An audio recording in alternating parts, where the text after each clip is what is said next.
ರೂಪಾ ರೂಪಾ ಸ್ವಲ್ಪ ಕಾಫಿ ಕೊಡ್ತೀಯನಮ್ಮ? ಯಾಕೋ ಗಂಟ್ಲು ಒಂಥರ ಇದೆ.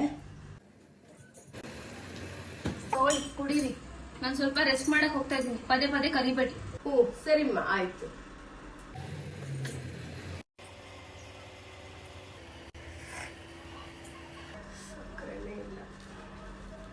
ಹಲೋ, ಹಾ ಹೇಳೆ.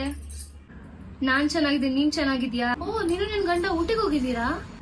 ಅಯ್ಯೋ, ನಂದೇನ್ ಕೇಳ್ತೀಯ? ನನ್ ಗಂಡ ನನ್ನ ಮದ್ವೆ ಮಾಡ್ಕೊಂಡಿರೋದೇ ಮತ್ತೆ ಸೇವೆ ಮಾಡ್ಸಕ್ಕೆ. ಮತ್ತೆ ನನ್ ತಲೆ ಕಟ್ಬಿಟ್ಟು ಅವ್ರು ನೋಡಿದ್ರೆ ಕೆಲ್ಸದ ಮೇಲೆ ಅದು ಊರಲ್ಲಿ ಕುತ್ಕೊಂಡಿದ್ದಾರೆ. ನಾನೇ ನಿನ್ನಷ್ಟು ಪುಣ್ಯ ಮಾಡಿದ್ದೀನಿ ಹೇಳು. ಟೈಮ್ 1:30 ಆಯಿತು, ಇನ್ನೂ ಊಟ ಕೊಟ್ಟಿಲ್ಲ. ಹೊಟ್ಟೆ ಹಸಿತಿದೆ, ಎಷ್ಟೊತ್ತು ಕೊಡ್ತಾಳೋ ಏನೋ.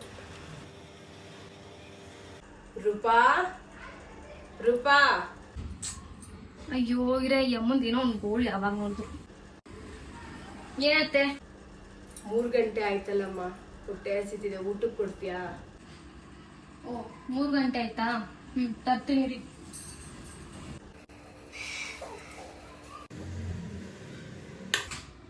ತಗೊಳ್ಳಿ ತಿನ್ನಿ. ಮುದ್ದೆ ಮಾಡ್ಲಿಲ್ವಮ್ಮ? ಮುದ್ದೆ ಮಾಡಕ್ಕೆ ಟೈಮ್ ಆಗ್ಲಿಲ್ಲ, ಅನ್ನನೇ ತಿನ್ನಿ. ಅನ್ನ ತಣ್ಣಗಿದೆಯಲ್ಲಮ್ಮ? ಬಿಸಿ ಅನ್ನನೇ ಮಾಡಿರೋದು, ತಣ್ಣಗಾಗಿದೆ ಅಷ್ಟೇ, ತಿನ್ನಿ.